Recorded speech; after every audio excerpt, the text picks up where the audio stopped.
Bismillahir Rahmanir Rahim. Alhamdulillahi Rabbil Alameen. Wa usalli wa usallam ala Sayyid al-awwaleen wal akhirin. Nabiyyina Muhammadan wa ala alihi wa sahbihi wa barak wa sallam. All praise are due to Allah, Lord of the worlds. And peace and blessings be upon our beloved Prophet Muhammad, the master of the first and the last, his family, his companions, and all those who call to his way and establish his sunnah to the day of judgment. As to what follows, my beloved brothers and sisters, to our friends, to our viewers, Assalamu alaikum wa rahmatullah. Alhamdulillah, this is another opportunity for us to reflect upon an extremely important issue, and that is the issue of change. How can we bring about change in the Muslim world? How can we take ourselves from darkness into light? How can we continue the message of Prophet Muhammad sallallahu alaihi wasallam, although he lived so long ago, and in many cases in different circumstances? And so this requires for us to reflect upon our own circumstances, how we are living, what is our condition, and then also reflect in the light of our sources upon the great heroes of Islam, the great revivalists, the reformists, those who came and they enabled Muslims with the guidance of Allah and with the light coming from the Quran and the Sunnah. And so when we look at the Muslim world today, it's a unique situation. And recently, a Palestinian historian was reflecting upon the situation in Gaza and in Palestine and the situation of the Muslims. And he was expressing his disappointment and the fact that the Palestinian people, for the most part, have lost hope in the Muslim world itself, especially the leaders, and especially in the Arab world. And they are praying to Allah subhanahu wa ta'ala for some change to come about, literally in the condition of the Muslim world, in order to relieve them of the terrible suffering that they are going through under occupation and extermination. And he reflected and said, 2 billion Muslims.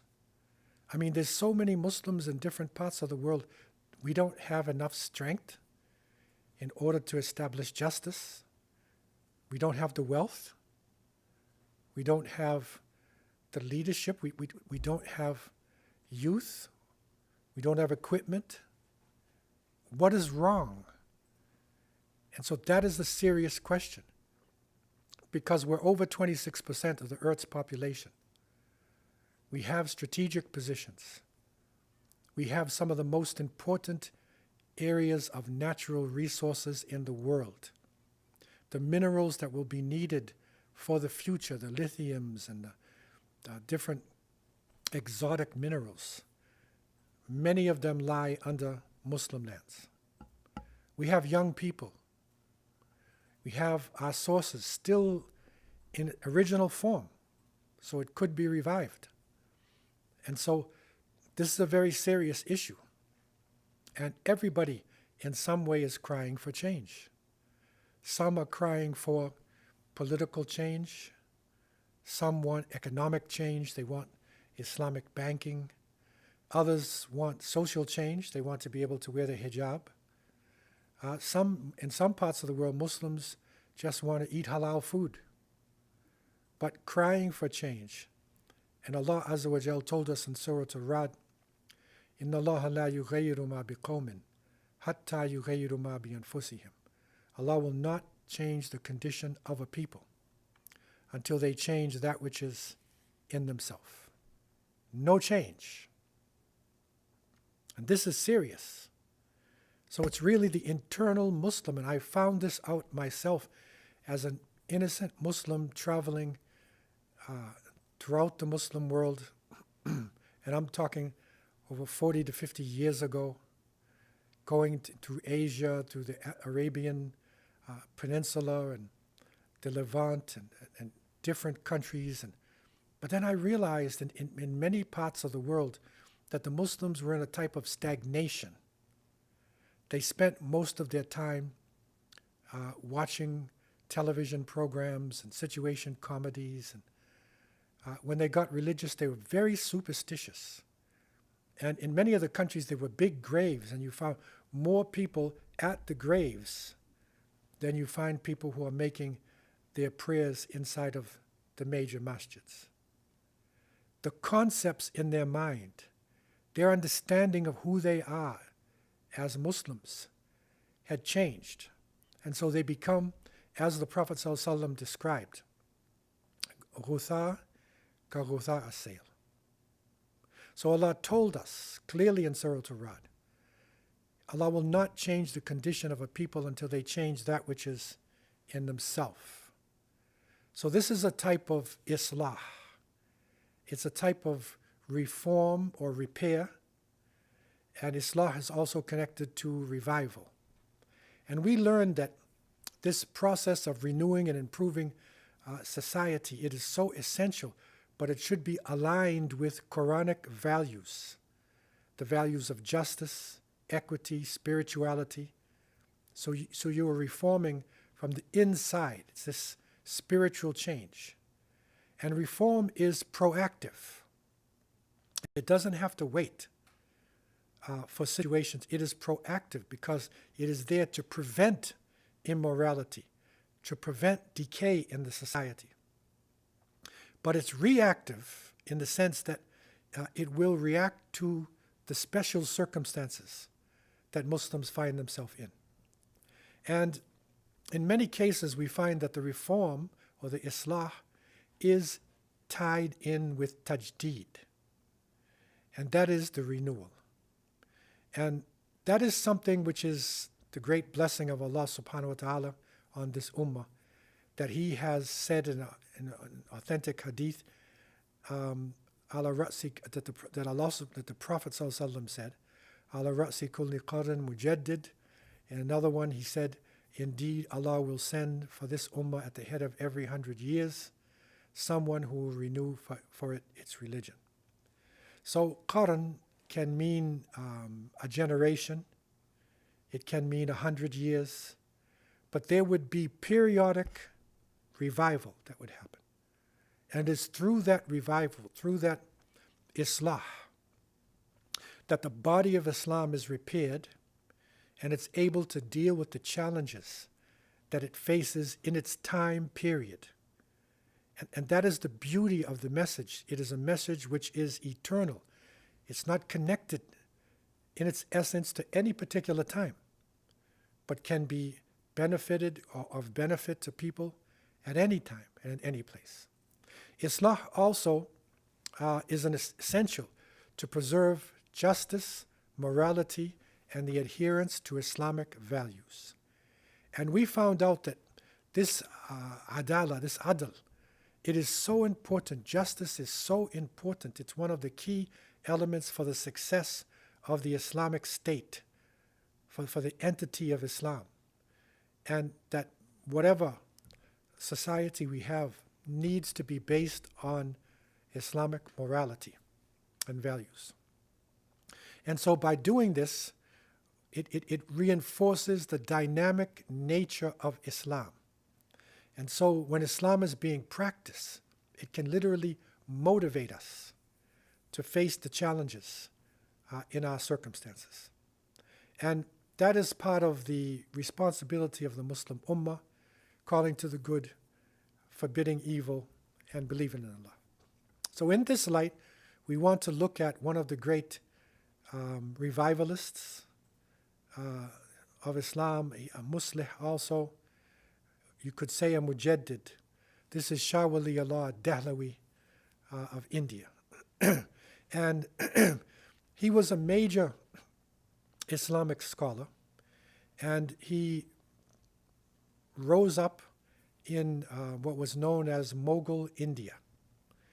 And surprisingly enough, his work was very much like Ibn Taymiyyah. Now, we just finished looking at Ibn Taymiyyah, rahimahullah, in the sense that, reviving Islam and dealing with social issues, religious issues, political issues.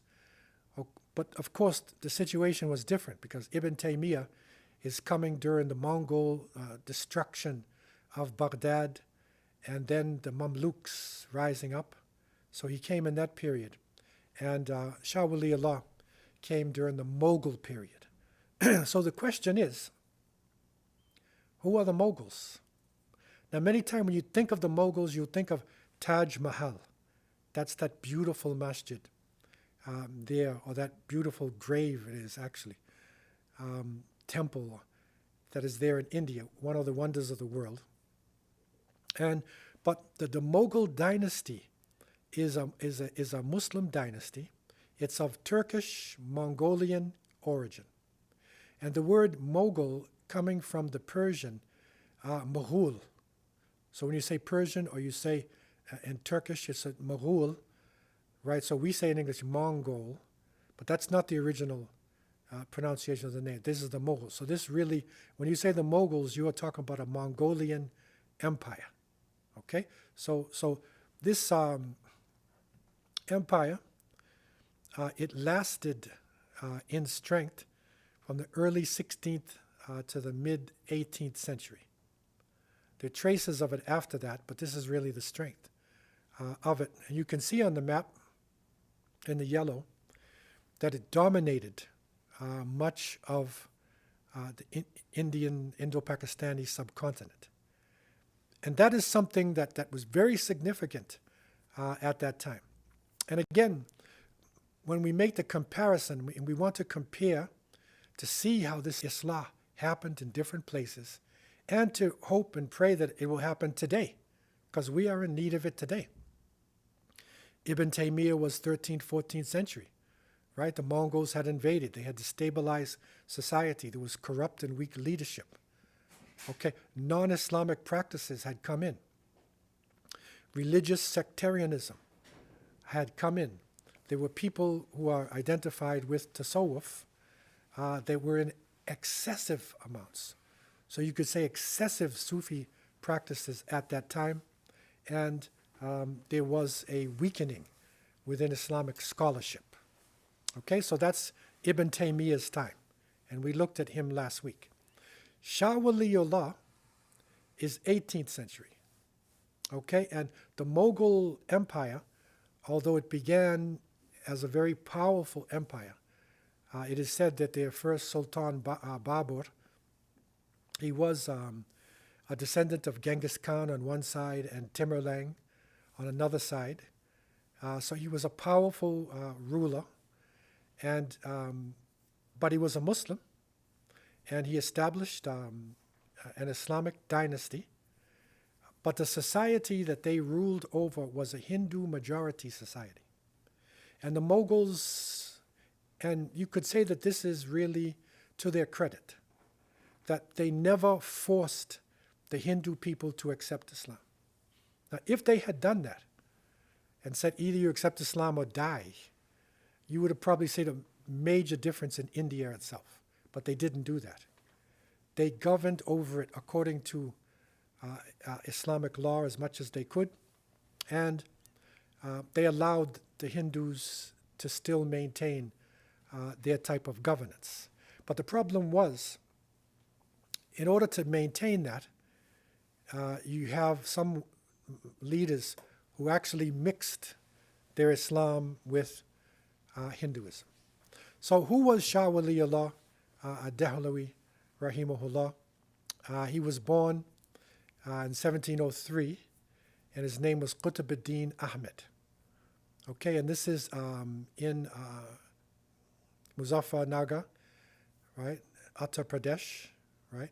Now, his family, and this is where he's similar to Ibn Taymiyyah, that he's coming out of a scholarly family. And so his family was particularly known for Hanafi school of jurisprudence. Now, you would say, okay, there's Hanafi, there's Maliki, there's Shafi, there's Hanbali. What's so important about that? It was critical because the law of Islam was practiced through the Hanafi school of thought. So therefore, within the Mughal lands, they used Hanafi law for their courts and the basic way that they established the religion within the society itself. And this is something big because at the height of the Mughal dynasty in 1700s, they were producing somewhere around 25% of the world's products were actually coming out of India. So they were manufacturing things. And they had developed an amazing administration. And the heart of it, the center of it, was Islam. So his father, Shah Abdurrahim, he was a respected scholar, and he's known for being involved in the Fatawa Alamgiri.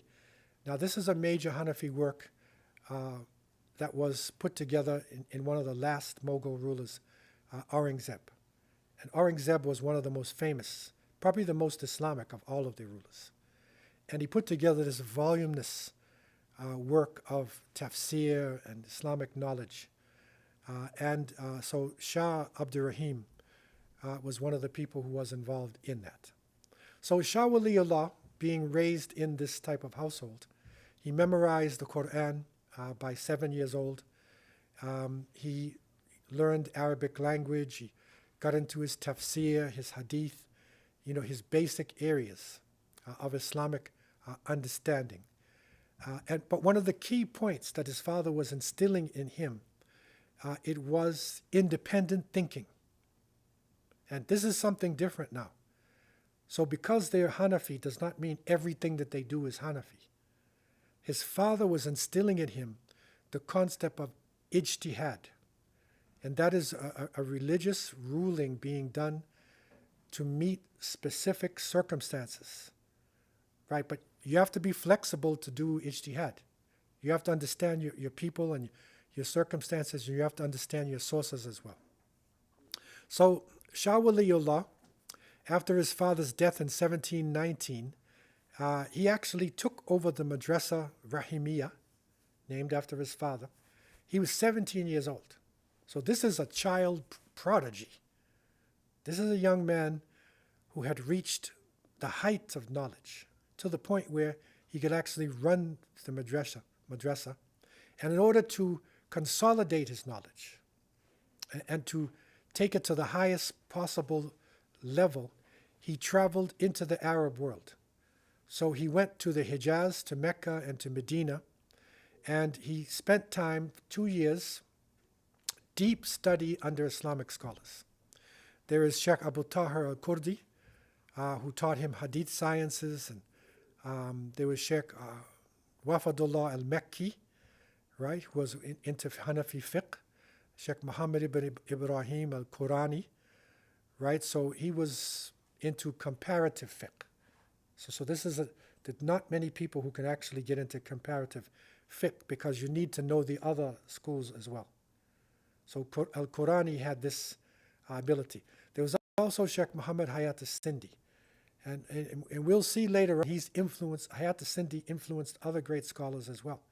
One of our scholars that we looked at before, Sheikh Uthman Danfodio, was directly affected by Hayat al-Sindi, and we'll be touching on Uthman Danfodio again, his teachings, as we go on further. So these are some of the scholars that he studied under. And he came back with this new understanding. And it's interesting because around this time, there were many revivalists that were actually coming out of the Hijaz area. The Mecca and Medina teachers were giving a type of tajdeed. They were renewing Islamic understanding. They were reviving the faith. And so this particular form of tajdeed, now you might find other scholars revive using different angles coming in. But this particular one, again, it's very similar to Shaykh al-Islam Ibn Taymiyyah. Shah Waliullah, he emphasized Tawheed. His emphasis was on strict monotheism. And he was strongly against bid'ah. Strongly against bid'ah. Now remember this as we compare with Ibn Taymiyyah. Okay, so the essence of Islam is Tawheed. That's our kalima, and that's through everything. And he was one of the revivalists that felt we need to go back to the essence of who we are as Muslims and go from the essence and come up. That means you have to deal with your Tawheed. Okay, so that was his essence. And he criticized the people of Tasawwuf. Ibn Taymiyyah also did as well. And his circumstance was even more extreme than we could say Ibn Taymiyyah's was. Because in Mughal India, he was surrounded by the Hindus and the Buddhists. He was, surrounded by temples. And we know that Hinduism is many different religions. Hinduism is not just one set religion. It's so many different ways of approaching different gods, and some of them even believe in one God. It's all mixed up in Hinduism. But the problem is they go through idols and through temples, and they put great emphasis on the saints and the veneration of saints. And so literally, in India itself, at that time, and it may be up until today, you will find more temples and idols than anywhere on earth in this subcontinent here. So Shah Waliullah, now his Islah, he had to repair this. He had to repair the society. And Muslims were being affected by this as well. So Muslims were being affected by the superstition, and the strange practices that were coming about. Now, what is interesting about his approach to Tasawwuf, now Ibn Taymiyyah, although he did not cancel out Tasawwuf, because he was actually, according to people who understand his writings, he was a colleague of Sheikh Abdul Qadir al-Jilani. They were literally at the same time, they were friends. And they used to contact each other. He's even got letters to Abdul Qadir Jilani. However, they disagreed on certain points. And Ibn Taymiyyah took strong stance against certain aspects of this hadara, this wild dancing and the extremes. He took a strong stance against this. And to a certain extent, he was trying to even develop a way not to even use it at all. Shah Waliullah Dehlawi took another approach. And again, this is part of the tajdeed, the islah. And we have to think in terms of how to deal with our own situation today. Because we have a major struggle going on between the Sufis and the Salafis and the different groups. Now, what was his position? How did he approach it? He stayed within Tasawwuf. So in other words, this is a person saying, I'm an Islamic scholar. He's an Islamic Hanafi, jurist, faqih. But he's connected to a tariqah. Okay? So his position was that, he appreciated the spiritual insight, the ethical insight, of Tasawwuf, but he rejected the extremes. So he rejected the wild dancing and the harming of yourself and the over-veneration, of the scholars and of their leaders. He rejected this. And so he developed what you could call a type of moderate tasawwuf. So it's a moderate tasawwuf. So his form of Sufism was based upon what he called tazkiyah to nafs. And this is very similar that you find with Imam al-Ghazali, a similar approach, and Imam Junaid. There are certain people who took this balanced approach. So tazkiyah is the base. And so he did not go into so much the spiritual part in the sense of, and Sheikh Uthman, Danfodio, and I'll use his terminology for it. He said there's a difference between a tasawwuf, takhalluq, and what tasawwuf lit tahaqquq. So in other words, there is the type of tasawwuf which is ihsan, because remember we have 3 levels now: Islam, Iman, and ihsan. So how do we reach the level of ihsan, which is our spirituality? Okay, so this is the tasawwuf that deals with character, tazkiyatun nafs. Okay, the other form that came in is where the people are trying to reach Allah. They are trying to go to spiritual heights. They are going in dangerous territory. Okay, so what Shah Waliullah was doing is that he was bringing the teachings of tasawwuf into Sharia. All right, he was keeping it within the boundaries of Islamic law, but he was still trying to take the good aspects from it that did not contradict the Quran and the Sunnah. And this is a very interesting approach, and it may be the solution for the next generation that comes up. Because in many parts there may be such a struggle going on between extreme Salafis and extreme Sufis. Okay, who's in the middle? You have some people of the, Salafiyya, Athari, or Salafi, whatever they may use the term, right? But they're more toward the middle. There's some people of tasawwuf that will not go outside of Sharia. Okay, so what he was doing, he was actually developing a movement out of this. He was codifying it. And that's one of the brilliant types of islah, of repair that he was doing within the society. Okay? Now, another one of the areas that Shah Waliullah focused on was the translation and the tafsir of the Quran itself. Because what he recognized is that the Muslim Ummah, especially in India itself, because they were not Arabic-speaking people, that their understanding of Islam was, in many cases, very superficial. They basically followed their imams and their maulana or their sheikh. They could not even read the Quran and get an understanding. They would just read it. They'd learn to read with tajweed, but they wouldn't understand what they were saying. And so obviously the essence of the Quran itself is lost if you don't even know what you're saying. So therefore, he took on the project to translate the Quran into Persian.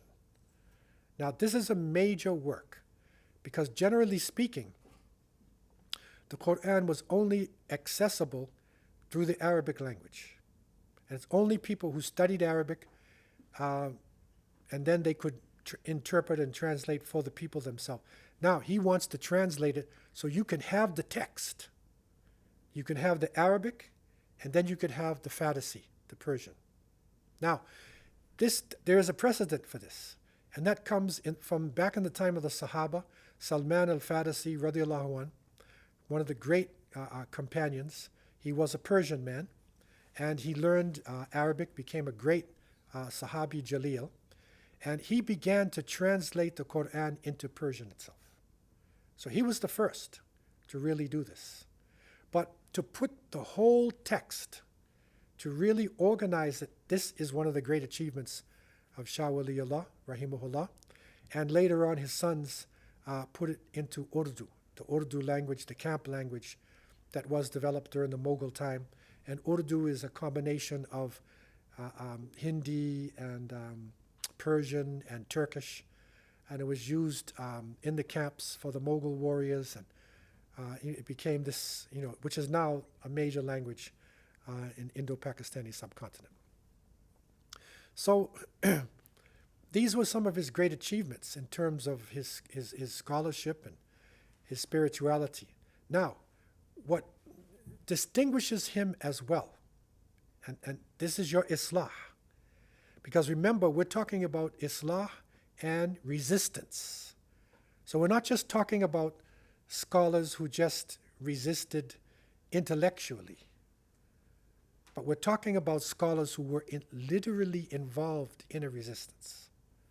So Shah Waliullah at that time, the 18th century Mughal Empire, it had become corrupted. And you can go back from the second or third ruler. There's one of the rulers named Akbar was his name. And so Akbar married a Hindu, and he developed what he called this Deen al-Ilahi. He developed his own religion, which is sort of like he mixed Islam and Hinduism up. This is under Akbar's time. And so they wanted to rule over India. And so they wanted to rule as Muslims, but they wanted to keep the Hindus satisfied and involved. So he did it by marrying a Hindu, and also, by developing this mixed religion. And so this type of thinking and then corruption started to come in, because the Mughals at that time had amazing wealth. And again, you look at maybe 25% of the products in the world, and you will see some of the most powerful mines for minerals and production going on there.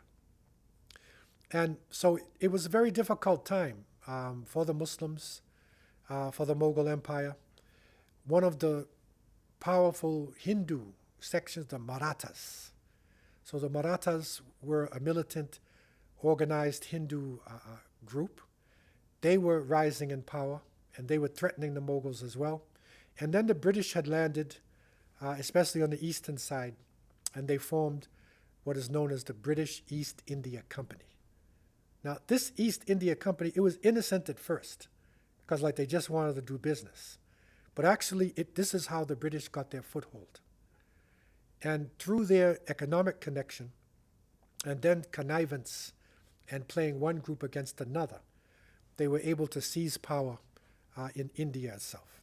So Shah Waliullah began to call for unity. He wanted the unity of Muslims, and he wanted to restore justice. And he was emphasizing in his teachings and in his writings, right, to revive Islamic governance, bring back Sharia, make it alive in the land. So that's the essence of Islah. That's what we're talking about. And so as the Marathas began to expand, he literally wrote letters to the Afghani rulers, Ahmed Shah, Abdali, and he wrote to them to intervene. So they literally said, we're brothers, and come to the assistance. And so there was a major battle, the Third Battle of Panipat in 1761, and Abdali's forces, along with Indian Muslims, they defeated the Marathas. And Shah Waliullah was one of the key leaders who was involved in this resistance. Okay? So that resistance needed some strength. How do you get unity amongst Muslims? How can you bridge the divide? And so one of the areas that, remember, from a young age he was taught was comparative fiqh. How to balance the schools of thought. And this is something serious, because even in our times now, I have been confronted by people who are literally saying, I am a Shafi'i or I'm a Hanafi. Can I pray behind a Shafi'i? Can I pray behind somebody who says Ameen out loud? Can I marry somebody who's Maliki? So that's happening right now. And you have some people who will not attend other masjids. And if they pray in the way of another school of thought, they might do their prayer over again. There was a point where in Mecca and Medina, and that's right up until going into the 20th century, they had different maqams or places in the Kaaba for different schools of thought. So you have a Hanafi section. When Asr prayer is being done, you got 4 imams in the Kaaba. And that was one of the positive things that the Sauds actually did, is that they said, end this, 1 imam. Okay? So what Shah Waliullah was doing is that he was using his intellect, he was using his fiqh to encourage ijtihad. And again, that's independent reasoning. So you have ijtihad and you have taqleed. These are 2 concepts. And this is very important because we still have people today who are in taqleed. They're blindly following their schools of thought. And they will literally deal with somebody else as though they're from another religion. Okay? So he wrote a text, Al-Insaf fi Bayan Sabab al-Ikhtilaf. So that's literally, he's showing the differences of the schools of thought. How do the Hanafis, Malikis, Shafis, and Hanbalis actually differ? Okay? And so by doing this, he is bringing out some of the key differences that are there within the different schools of thought. And this is an amazing achievement. This thinking that he was bringing, this is a really strong Islah. Another area of his, there's so much, if you read his life, you'll see so much that he's done. But another area was he actually got involved with social, political reform as well. He wants to reform the societies. And he's saying the governors should rule by Islamic law. And he emphasized economics. Now, this is an area that many Islamic scholars don't touch. They don't touch economics. They don't touch social life. But he said no. He defended the rights of poor people. And he condemned exploitation. And he even went to the point where he talked against the Mughals. They had high taxes on the land. This is how they were collecting their money. And so he opposed this. And he brought out the concepts of zakat and waqf. So waqf is like your trusts. So he developed trusts and how to use the zakat properly instead of stealing the zakat, hoarding the zakat. So this is a major islah that he's doing. And he's actually dealing with agricultural, agrarian trade practices. So in other words, how does the government deal with farmers? How do you organize farmlands? How do you take taxes from the farmers? This is serious scholar here now.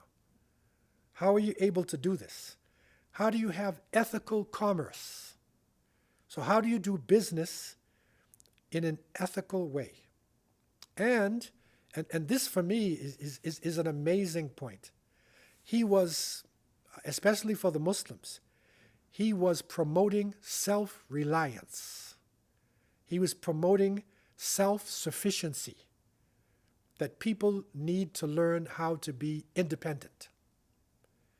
And that is serious now, because if you enable the masses of the people to become independent, you're talking revolution here now. You're talking revolution. And so he made these amazing reforms, and he even encouraged what we would call today skills development programs. So literally to teach people skills. And that is something which is so needed today. Think about our countries. Think about the masses of Muslims, who in many countries are ignorant, who don't understand their faith, who are being exploited by the upper class. Okay, that's the Islah that we need today. Why is the Muslim world stagnated? It's cancer on the inside. The cancer of exploitation. The cancer of tribalism. The cancer of blind imitation, taqleed.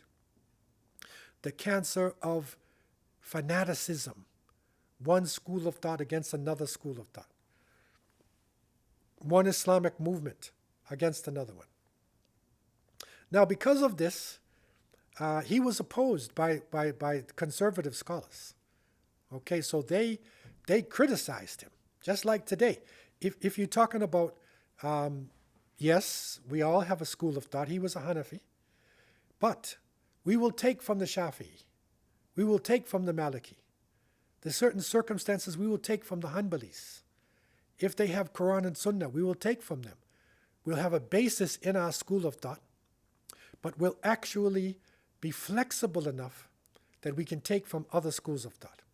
So because of this, many of these so-called traditional scholars, they hated this.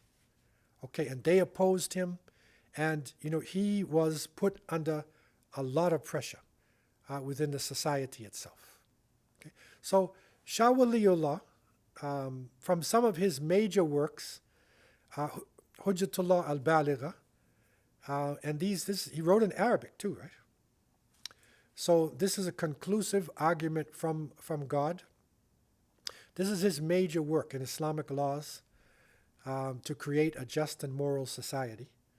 Okay, and then Al-Insaf fi Bayan Sabab al-Ikhtilaf, right? So it's a comparative study of legal differences among Sunni scholars. Okay, you have Ibn Rushd, who was a Maliki scholar. He has a book called Bidayat al-Mujtahid wa Nihayat al-Muqtasid. So how does the Mujtahid begin?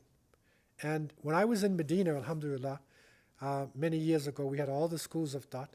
So we used as our fiqh textbook in Medina, it was Bidayat al-Mujtahid. So that's a similar work that Ibn Rushd was doing. He was a Maliki scholar, but he also did this comparative fiqh. So this was Shah Waliullah's version of that, right? So you literally have an area, you can compare differences. So you will come to a particular mas'ala, a particular subject, and you could say, what do Hanafis say? What do Shafi'is say? And what Ibn Rushd would do and what Shah Waliullah, what is rajih? What is the strongest position amongst the scholars? I believe that we need that today. And I'm not saying to throw away the schools of thought. That's an extreme. But flexibility, have the flexibility to appreciate other scholars, because that's the way the scholars themselves were during their times. His next work, Izalat al-Khafa an Khilafat al-Khulafa.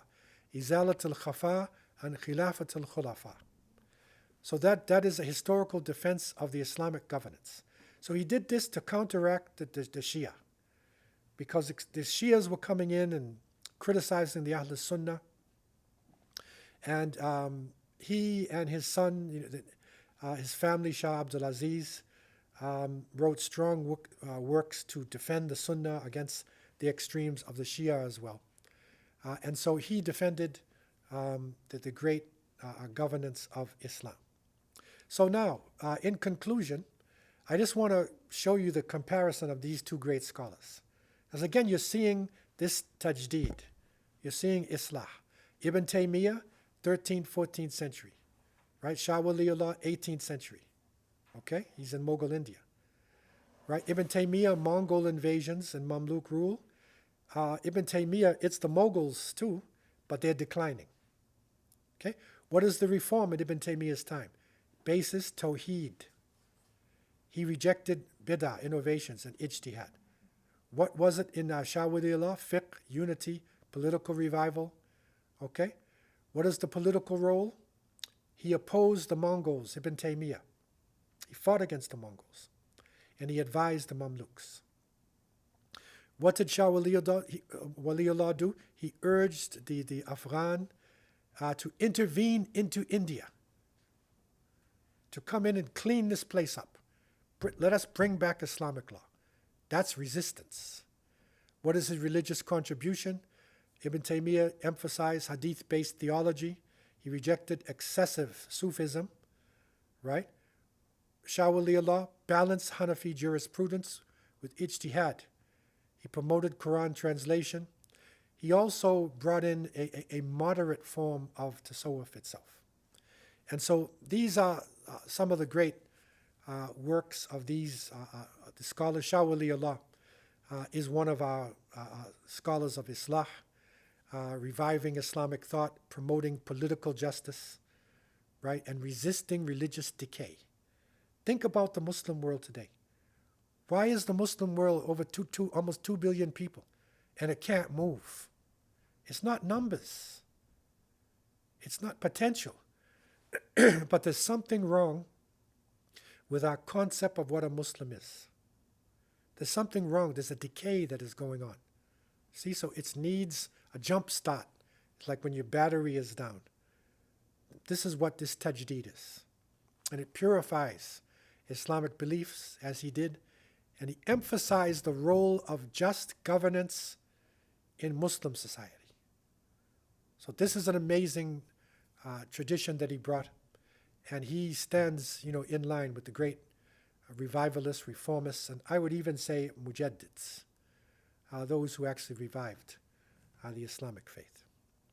So I want to open up the floor for any questions that anybody may have concerning Shah Waliullah al-Dahlawi, rahimahullah. Okay, so the floor is open for any questions. No. My question is for Shah Waliullah. Would you say that he was the first inventor of tazkiyah? He was the first one to talk about it? The question is, was he the first one to talk about tazkiyah? No. Tazkiyah goes right back to the Prophet ﷺ. Tazkiyat an-nafs. It's in the Quran, it's in the Sunnah, and you'll see it being used in the early companions, so what they call athari aqidah. You'll see the early, and amongst Imam Malik, Imam Ahmed, all of them have a section on tazkiyah. Ibn Taymiyyah himself has got a whole text. They say it's one of his thickest books on tazkiyah. So it is another way of approaching the concept of ihsan. Remember, Islam, Iman, Ihsan. Those are the 3 levels in Hadith Jibreel.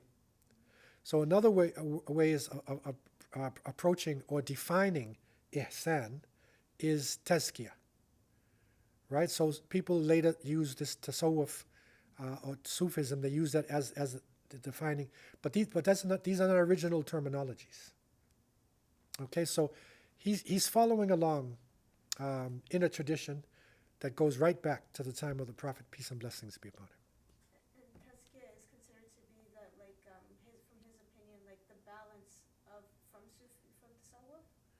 Yeah, I mean, it's to purify yourself. As Allah is saying in the Quran, قَدْ أَفْلَحَ مَنْ زَكَّاهَا وَقَدْ خَابَ مَنْ دَسَّاهَا. That the one who purifies his heart and himself, he will succeed. And the one who doesn't, he will be success. So this is where tazkiyah comes in. And some even connect it to the word zakat, because zakat is from the same root, zakah. And literally what zakat is to purify your wealth. So tazkiyah comes in a lot of things. People would even connect it to your prayers. When you're making wudu, you're purifying. When you're making salat, you're purifying yourself. Ramadan is a form of tazkiyah, because Ramadan is purifying your body, your soul, your practices. Hajj itself is a form of tazkiyah. You see, so tazkiyah is something that goes all the way through our Islamic practices, and but to organize it so people can understand what it is. This is what he did within the context of his society, but he was not the first. Online, any questions anybody has? Floor is open. I have another Yeah, go ahead. So in his opinion, when it comes to, first of all, I wanted to ask about the resisting religious decay, and is the emphasis on taqleed, is that something that can lead to religious decay, because maybe it leads to a lack of unity amongst Muslims, or? So the question is about religious decay, and can taqleed or blind imitation lead to decay? Blind imitation, it can lead to decay. If we're following the original scholars of the schools, the madhahib, then we're following a good pure source. The problem is that sometimes you will get a fatwa made by somebody in the 20th century, and they say this is Hanafi position. Okay? But actually, it's not Abu Hanifa. It's a Hanafi scholar in the 20th century or 19th century who made it in his little book. But they say it's Hanafi. Like some people will even say, women should not go in the mosque. And you literally see masjids where there's no woman's entrance in the mosque. And so people will say, is that a Hanafi position? And they will, and the masses of Hanafi people might probably think it's Hanafi to do it. It's not Hanafi. Because the sunnah is that women had access to the masjid. And Abu Hanifa never said that. So that's where it could lead to decay. But he was also leading to decay with veneration of saints, going to graves, because Hinduism was affecting the Muslims heavily there. So that was a lot of the decay.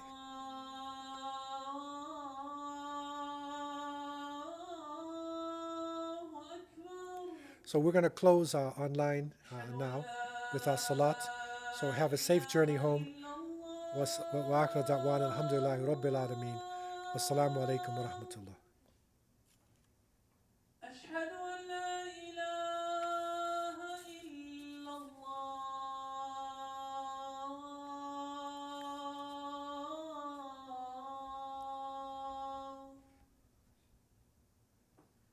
أشهد أن محمد رسول